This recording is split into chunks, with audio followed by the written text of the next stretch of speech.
Багш хэмж нарын цалин тэтгэврээс бусад төсвийн ерөнхийлөгчийн захирагчдын төсвийн багс туссан урсгал зардлыг 0.8% буюу 170 тэрбум төгрөгөөр бууруулж хөгжлийн бэрхшээлтэй хүүхдийн амжиргааг тэтгэх мөнгөн тэмдэг хэмжээ 397.5 мянган төгрөг,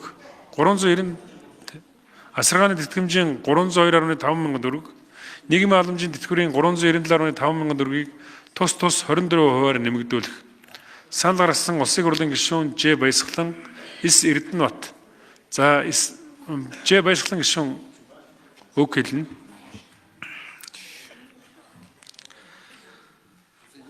За бүх их хурлын гишүүдтэй сайд нартай энэ өдрийн мэнд хүргэе.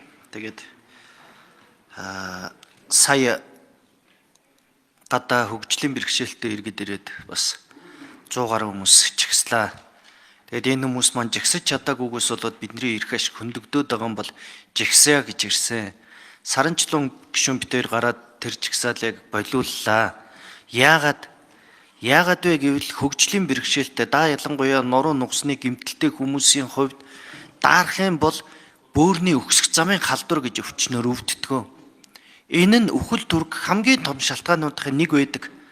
Тийм болохоор энэ хүмүүс хэдийгээр өөрсдийнхөө эрх ашгийг хамгаалж байгаа бусдын эрх ашигын төлөө зогсож байгаа ч гэсэн тэр хүмүүсийг зогсоох тийм эрх, зогсоох зүрх, зогсоох сэтгэл биднэрт байсангүй. Энэ хүмүүс 302 мянган төгрөгөөр амьдрах гэж өнөөдөр зовж зүдэрч яваа. Бид нар байшин барилгыг манайхаа чимэг байж байгаа. Бид нар байшин барилга 1 жил хүлээлээгээд өвдөхгүй шүү дээ. Зам 1 жил хүлээлээгээд өхөхгүй. Хөгжлийн бэрхшээлтэй өвчтөе хүмүүс 1 жилийг хүлээж чадахгүй бурхныхоо оронд явах хичнээн хүн байгаа вэ? Өдөр болгон шөнө болгон өвдөж байгаа тэр хүмүүсийн өвчнөд бид нар яаж нэмгэлэх вэ? Бид нар энэ 30%-ийг нэмчээ л да. Бид нар тэр хүмүүст ердөө 100 мянган төгрөгөөр нэмэх гээд байгаа шүү дээ. Ингэж нэмээд ядуурлын төвшнгөөс л чүү гарах юм байгаа. Хүн байна да энэ чи бүгдээрээ тийм биз дээ.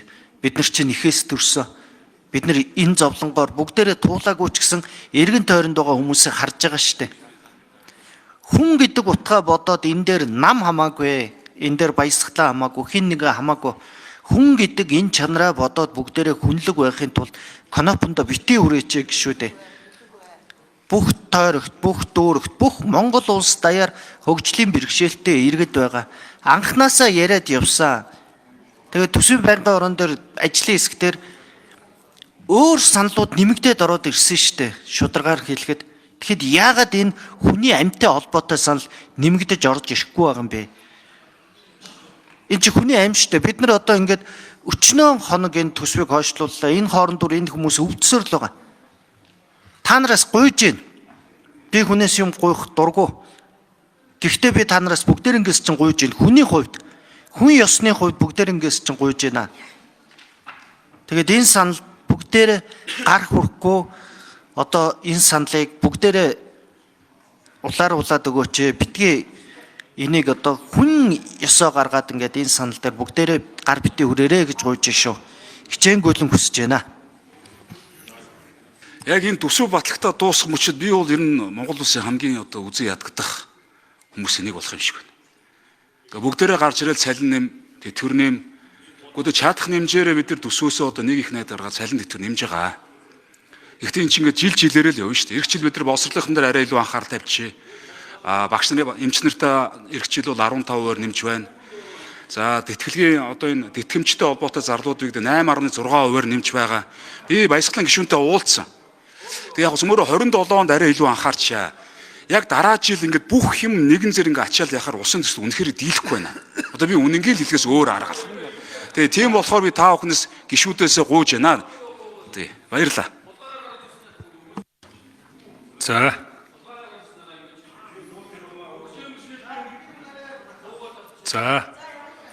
За хүний хөгжил нийгмийн бодлогын байнгын ороо дэмжсэн төсвийн байнгын ороо дэмжээгүй сандлыг дэмжиж гисэн сандлын тэмдэглэлээр санал хураалт явуулъя.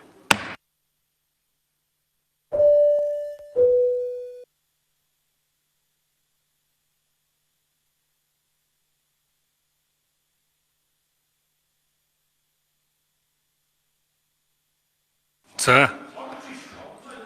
За байнгын ороонд энэ яг аль аль зардлаас яаж гарахын энэ асуудлаараа гүйцэн боловсруулах чиглэлийг өгч байна.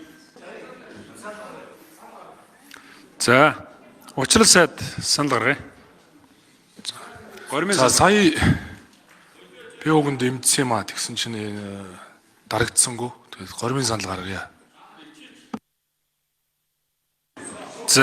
За энэ мэдээж одоо хөгжлийн бэрхшээлтэй иргэдэд бид нар дэмжиж байгаа. Тийм учраас ер нь бол байнгын ороондор бас нэг тодорхой хэмжээгээр дундын хувилбарыг гаргаж ирж яг ингээд шууд бүгднийг нэмээд явах бас энэ төсвүүдээр бас хүндрэл авчирна.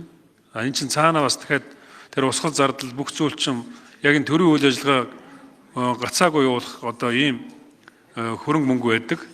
Тийм учраас тэр мөнгнөөс шууд ингээд аваад тооцоолгүй аваад шийднэ гэдэг чинь бас нэг талтаа болохгүй. Тийм учраас би энэ хөгжлийн бэрхшээлтэй иргэдэд нэг талтаа шийдэх ёстой. Тэхийн тулд бас өмцөм шууд ингэ шийдэхгүйгээр бас тодорхой хэмжээгээр нэг дундын хувилбарыг хоорондоо ярилцж гаргаж ирээ гэж та бүхэнд бас хэлэх байна. Тэгээд учрал гишүүний гаргасан саналын томьёолоор санал хураалт явуулъя.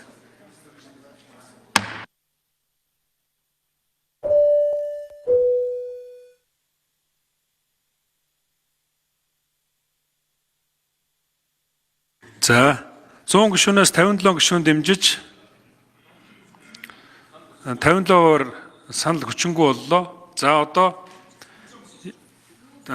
хасуурын гав гишүүн үггүй. За гүйцэн босруулах чиглэл авъя дараа. Тэгэхгүй бол энэ их усрыг бас харах хэрэгтэй юм байна. Төсвийн тэнцлэр ямар шоу хэмжээнд нарамд ачаал ирэх нь харахгүй болохгүй надад баярлалаа. Тийм тэгэхээр хөгжлийн бэрхшээлтэй иргэдийн асуудлыг бас тодорхой хэмжээ харилцах ёстой шүү. Баясгалан гишүүний саналыг заавал харилцах ёстой шүү гэдгийг хэлье. За гүйцэн боловсруулах чиглэл өглөө.